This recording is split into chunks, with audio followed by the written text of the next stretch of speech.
جی السلام علیکم، میرا نام عمیر ہے اور میں سرکاری ملازم ہوں۔ زمانہ طالب علمی میں جب میں ایف ایس سی میں تھا تو اسلامی جمعیت، اسامہ بھائی آپ سے سوال ہے یہ، تو وہاں پہ میں نے جو مناظر دیکھے اور جو رویہ دیکھا اسلامی جمعیت طلباء والوں کا، کہ صبح وہ ہمیں قرآن کے درس کے لیے بلا رہے ہوتے تھے، اور اگر انہوں نے کوئی اسٹرائک کی ہے تو اسلامیات کے ایچ او ڈی کو وہ گریبان سے پکڑ رہے ہوتے تھے۔ یہ میں نے خود دیکھیں گے سینس، ٹھیک ہے، بسوں کو بند کر کے، ٹھیک ہے، اور ان پہ آ کے ڈنڈے مار رہے ہیں، خواتین جو ہیں اندر وہ ڈر رہی ہیں، تو اس طرح کا انہوں نے ماحول کریٹ کیا ہوتا تھا، اور بھی بہت سے واقعات ہیں۔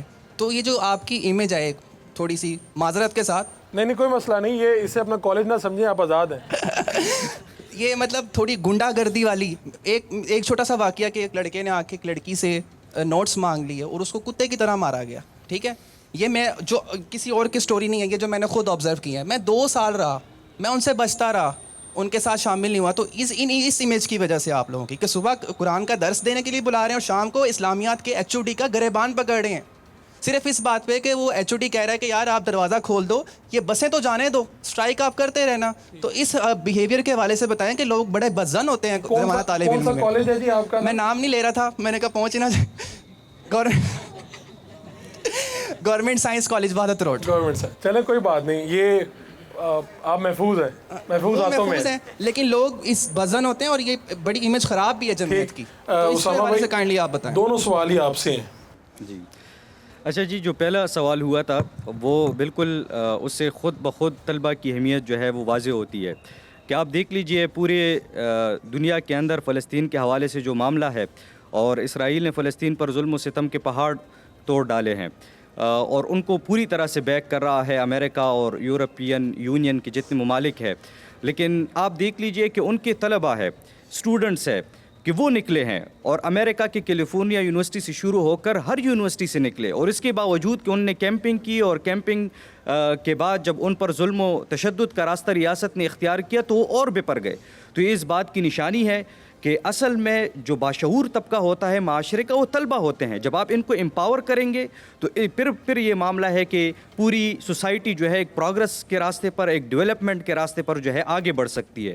لیکن اگر کوئی اس کا راستہ روکتا ہے، جس کی طرف اشارہ کیا گیا کہ ہم کر تو رہے ہیں، یعنی اتنے سال گزر گئے، لیکن معاملہ یہ ہے کہ اگر طلبہ یونین اس کے باوجود بحال نہیں ہو رہی، یا جو ہم چاہتے ہیں جو ریزلٹس وہ پورے کے پورے ہمیں حاصل نہیں ہو رہے، تو اس کی وجہ یہی ہے کہ ان کا راستہ بھی پوری طرح سے روکنے کی کوشش کی جا رہی ہے۔ یہی تو میں بتانا چاہ رہا ہوں کہ اگر طلبہ کا بنیادی حق جو کہ آئین پاکستان ہمیں دیتا ہے آرٹیکل 17 کے تحت، کہ کہتا ہے کہ تمام شہریوں کو ایسوسییشن بنانے کی اجازت ہے، اسی طریقے سے یونین سازی کی اجازت ہے۔ آپ دیکھ لیجئے کون سا طبقہ ہے کہ جس کی یونین موجود نہیں ہے اس ملک پاکستان کے اندر، چاہے ڈاکٹرز ہو، وکلاء ہو، تاجر برادری ہو، نان بھائیوں کی یونین موجود ہے، لیکن طلبہ کی یونین موجود نہیں ہے، جو 64% ہے۔ اس لیے یہ تو شعور اور آگہی کا وہ سفر ہے کہ جب یہ زیادہ پھیلے گا اور اس حد تک پہنچے گا کہ جس طرح کی مثال دی گئی کہ بنگلہ دیش کے طلبہ نکل آئے اور انہوں نے جو ہے تلپٹ کر کے رکھ دیا، تو پاکستان کا پورا ماحول بھی ایک انقلاب کے لیے بھرپور طریقے سے تیار ہو چکا ہے۔ اور ان کا یہ خیال ہے کہ شاید ہم طلبہ کو دبا دیں گے اور طلبہ کو دیوار سے لگا دیں گے تو یہ معاملہ ختم ہو جائے گا۔ ختم ہونے والا نہیں ہے۔ آپ دیوار سے لگائیں گے تو آخرکار دیواریں ٹوٹ جائیں گی، چاہے ایوانوں کی دیواریں ہو، چاہے زندانوں کی دیواریں ہو۔ اور یہی معاملہ ہے کہ اگر بنگلہ دیش کے اندر یہ پورا معاملہ جو رونما ہوا ہے تو اس میں پاکستان کے حکمرانوں کے لیے سبق ہے۔ وہ یہ سمجھتے ہیں کہ ہم نے جو ہے ڈی چوک سے نوجوانوں کو بھگا دیا ہے تو اب یہ خاموش ہو کر رہ جائیں گے، اسی طریقے سے دیگر جگہوں پر جو ہے ہم نے لوگوں کو سپریس کر دیا ہے تو یہ خاموش ہو کر بیٹھ جائیں گے۔ اس طرح نہیں ہونے والا۔ طلبہ نے نکلنا ہے، اور آج نہیں تو کل، اور یہ لاوا پک چکا ہے۔ آپ نے دیا ہی کیا ہے؟ آپ نے تعلیم مہنگی کر دی ہے، طلبہ مایوسی کا شکار ہے، فرسٹریشن کا شکار ہے، راستہ نظر نہیں آ رہا، مسلسل ایک سینس آف انسیکیورٹی ہے۔ ہر سال، بلکہ پچھلے سال جو ہے 10 لاکھ طلبہ باہر گئے ہیں۔ کیا مطلب ہے کہ ان کو اپنا مستقبل نظر نہیں آ رہا۔ اس لیے یہ جو طلبہ کی موبلائزیشن ہے یہ وقت کے ساتھ ساتھ بڑھ رہی ہے، اور اگر آپ کہہ رہے ہیں کہ جو رزلٹ ہمیں مطلوب ہے وہ نظر نہیں آ رہے تو ان قریب وہ نظر آ جائیں گے۔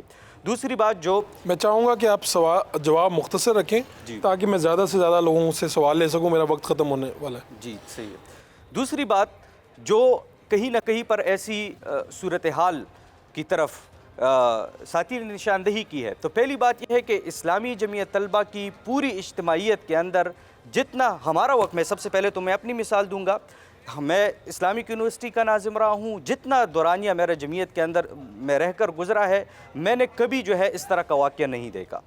اور اگر کہیں پر ایسا واقعہ رونما ہوا ہے تو اسلامی جمعیت طلبہ کی تنظیم ہے۔ یہاں پر ہر قسم کے لوگ ہمارے پاس آتے ہیں، اسی معاشرے سے آتے ہیں۔ اس معاشرے کے اندر اگر وائلنس کے کلچر موجود ہے تو وہ آتے ہیں، ہم ان کی تربیت کرتے ہیں، ہم ان کو راستہ دکھاتے ہیں۔ اس کے بعد اگر کوئی اس طرح کا عمل کرتا ہے تو اس کے خلاف ہمارا احتساب کا ایک بھرپور نظام موجود ہے۔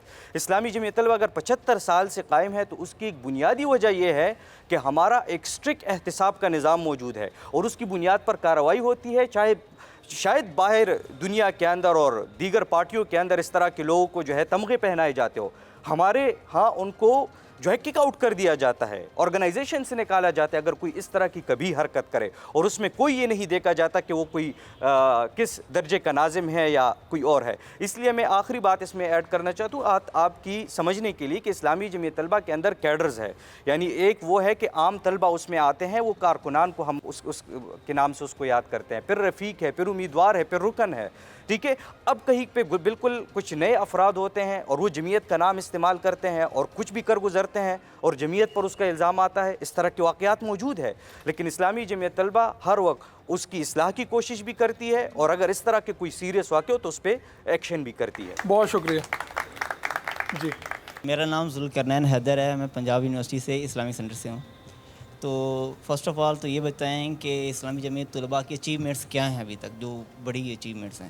نمبر 2، کو ایجوکیشن ختم کرنا چاہتی ہے اسلامی جمعیت طلباء، کیوں کرنا چاہتی ہے؟ یونیورسٹی میں بھی کو ایجوکیشن نہیں ہوگی، کولیبریشن سے کام نہیں ہوگا، تو کیا آپ سمجھتے ہیں کہ پھر وہ مدرسے ٹائپ بنا لیں ساری یونیورسٹیوں کو؟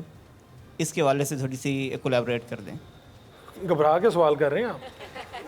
اچھا میں دوسرا سوال بھی چاہوں گا کہ وہ جی اس کے بعد مائک اس طرف لے کے جائیں جی۔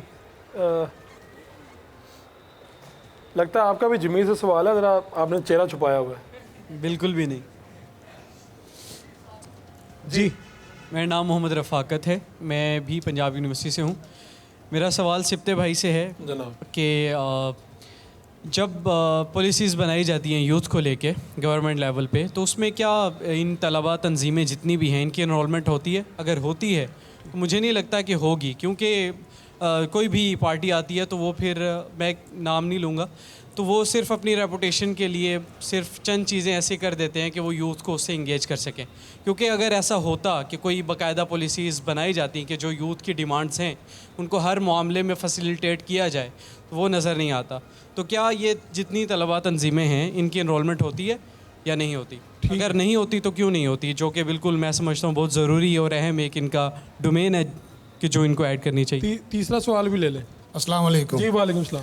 میرا نام عبدالرحمان ہے، اور میرا سوال نہیں، میں ایک وضاحت دینا چاہ رہا ہوں۔ ابھی ایک میرے آگے بھائی بیٹھے تھے، اب چلے گئے ہیں، انہوں نے سائنس کالج کا ذکر کیا، میں سائنس کالج کا ناظم رہا ہوں، تو میں اس کا وضاحت دینا چاہ رہا ہوں۔ جی میں 95-96 میں وہاں پہ ناظم رہا، اور میرے دور میں وہاں پہ گورنمنٹ جو تھی اس وقت پیپلز پارٹی کی تھی، اور پیپلز پارٹی کے پنجاب کے پریزیڈنٹ کا بھائی میرا کلاس فیلو تھا، شیخ وسیم، اور ان کا لاہور کا پریزیڈنٹ نبیل میرا کلاس فیلو تھا۔ دونوں کلاس میں آئے، میرے سے بات کی، میں نے کہا پڑھنا آپ کا حق ہے، اور کالج کا تعلیمی ماحول خراب کرنا ہے تو پھر آپ کو ہم اسی طرح کریں گے۔ وہ 2 سال پڑھے، اور اس کے بعد جس دن وہ جانے لگے تو شیخ وسیم جو پنجاب کے صدر تھے، میں سائیکل پہ کالج جاتا تھا، وہ ہمارے کالج آیا اور میرا ہاتھ چوم کے چلے گئے، کہتا یار تیری وجہ سے میں نے اپنے بھائی کو یہاں پڑھایا۔